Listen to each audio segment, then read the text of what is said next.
పరిపాలన ఉంది. ఏంది అదే సిఐడీలు చేశారు మొన్న, తప్పు అని వేశారు.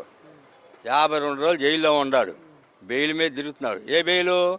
అయ్యా నాకు ఆరోగ్యం బాగాలేదు, నేను నడవలేను, సొమ్మలేను, అన్నం కూడా తినలేకపోతున్నాను, బెయిల్ ఇవ్వమని బతిలాడి బెయిల్ తీసుకున్నాడు. ఆ ప్లేటర్కి ఎంత? గంటకు ₹1,00,000. లోతురానుండ గంటకు 1,00,000. నిన్నగాక మొన్న 10 కోట్ల చిల్లర కట్టాడు అతనికి. ఎవడమ్మా మొగుడు సొమ్ము అయ్యి? గవర్నమెంట్ సొమ్ము. నీ కేసుకుని నాయి కడతాం ఎందుకు?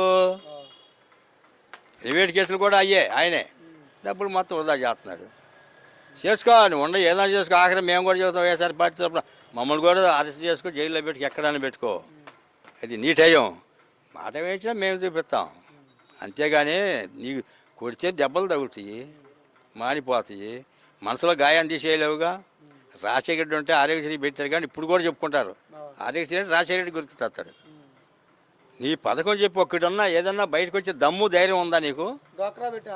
డాక్రీని పెట్టాడా? హైదరాబాద్ మొత్తం నేనే కట్టించా అన్నాడు. చైర్మన్ నేనే, తాజ్మహల్ నేనే కట్టించా అన్నాడు. ఇన్నర్ రింగ్ రోడ్ నేనే కట్టించాను.